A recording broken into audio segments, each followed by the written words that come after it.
Keenan. Yeah, Chauncey, 5-star, yeah, top cornerback. He's there yeah, currently. Right now, FSU, I think, is leading the way, which we'll get into all that a little bit. But the big one is who I pitched early on. And it's Trenton Henderson, the 5-star edge.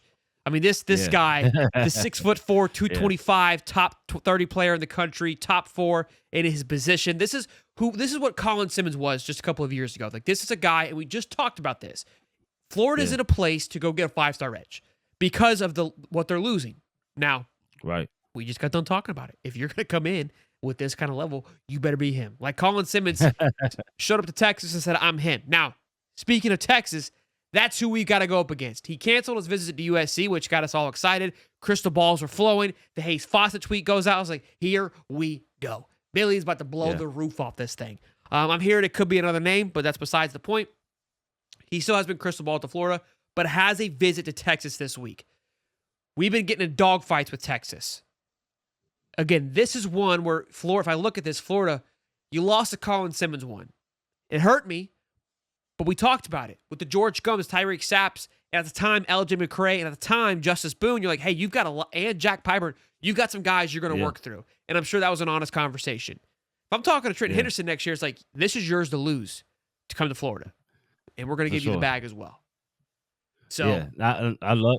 Oh, go ahead. No, go ahead. You're good. Oh no, I love the kid. 6'4", 225. Yeah. Very, very, very smart player. If you just watch his tape, he knows when he get his hands up. You know what I mean? Very physical. He's quick around the edge. He's good with his hands on inside moves. I just love his size and frame. He looks like just David Clowney out there in high school playing against the guys. He's big in everybody. He's overpowering everybody. But I just like the fact that he's smart. Before the snap, you can see him looking at formations, seeing what the sets the offensive end is in to know what type of rush to give him. He's looking at the down the distance to know when to get his hands up, especially like in goal line, short yardage situations. Most smart linemen know, hey, if you can't get to the quarterback, you got to get your hands up.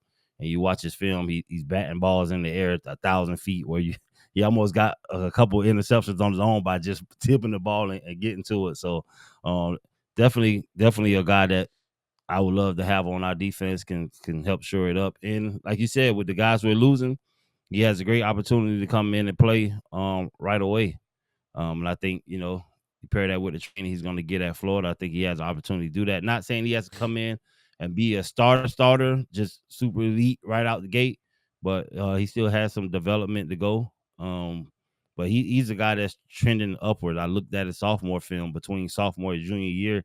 You can just see the leap in him, just in the stance, how he's getting down in the stance. And the coaching, I guess, changed up for him. I'm looking at the way they play defense sophomore year.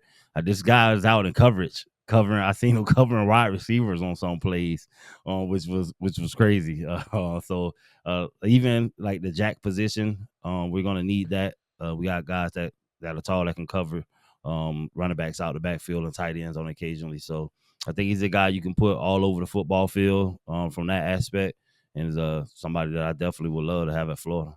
Boys, just had over 440 strong in here. Smash that like button, subscribe. We humming tonight, boys. We're having a great show, jam-packed one. Like button. We're not going anywhere, so keep it rolling, keep it hot, keep the chat rocking and rolling. But yeah, look, man, with Trenton Henderson, in phenomenal flip around this past year, with what Ron Roberts was able to do with this defense and the stock build up, that Jack Pyburn, TJ Searcy, Cameron James, George Gums, and Tyreek Sapp all built up with just in a year. I mean, the fact that Pyburn and Searcy were able to go and get kind of that first round type of pay from another school alongside, and they leave and we're like, we're good. We got Cameron James, Tyreek Sapp, LJ McCray, so up and coming with the 5-star guy.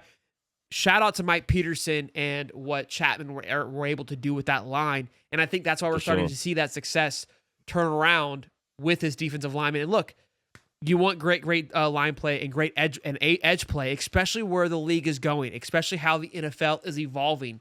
These kids want to be able to play in a fast speed with very mobile quarterbacks, which the SEC provides. Like, this is where you want to come if you want to play at the next level, at an elite level. So Florida's got to close this one, though. Yeah, and definitely, I know I didn't mention, but he sets the edge very well.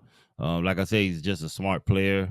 And I haven't seen Just of course, we're looking at highlights, but nobody's got outside the edge of him. Just the way he do it, he's smart. He kind of knows what the play is when it's coming at him. So he definitely sets the edge well. Yeah, And he takes on those up blockers, the fullbacks that's coming at him. I like the way he's able to engage with them, and shed the blockers and still make plays. That's important. Let's do a quick little wish list here, okay? We know Rodney Cleveland. He's been training for Florida. Let's say Rodney Cleveland hits alongside Jarayla McCoy. And then you add Trenton Henderson. I mean, boys, you're talking about this defensive line would be similar to what that secondary was last year. I mean, just talking about top-tier guys that can come in and make an impact right away. And again, on both sides of the trench work, I mean, the focus, I said 4 and 5 guys. It may be in the upper echelon of 6 or 7 just because we are having, for the first time since Billy has been here, a big overhaul in the trenches, meaning guys are going to be going on to the next level, right? We've been a very young team since Billy's been here because of his early turnover. There was a couple senior guys, but not to where you're having this massive flip. And this time you're going to have a majority of your starters flipping over, and I think that's a healthy conversation. When we talked about it before, right? When Billy would say, "Hey, we'd say this was a selling point. You can come play for Florida right away because we're in shambles," right? Like that was kind of the pitch. Now it's like, hey, we've built something. We've created a foundation. We've created a standard, but you still have an ability to play because of how good you are. Now we can pitch the same things to those elite guys, but hey, we're gonna plug you into a finite system with other guys that are working the way around them. Not just you're gonna come play for a dumpster fire because you're just good and we just don't have anybody. Right. No, you're gonna come play and be effective and also compete at an elite level, which is where these other schools of Texas and Georgia's, they've been able to pitch that. Florida now has to capitalize on that as well. Yeah, and it comes down to the structure. When you're an elite player, you want to come in and play, but you want to come in to wear structure. You want to come into a team that's just saying, hey, just go off of pure talent because we need you. We're just going to throw you out there. You want to come in, hey, I got guys that are in front of me that I can learn from before they get out of here. And what I'm learning is valuable. You know what I mean? These guys that are leaving playing at elite level, and I want to be able to mimic what they're doing when I come in on a few plays until I take over. So that's just very important, seeing how we're solid in the structure and we have guys that are rotating and you can kind of see, okay, these guys are leaving. This is where I fit in to kind of fill those roles, and the system is still here. You know what I mean? So I think that's important for them as well, too. Being young, you don't want to you want to get thrown out there, but you don't want to just get thrown out into the fire where there's no structure. Now we're solid. Everybody knows what they're doing. Now it's just time to plug and play.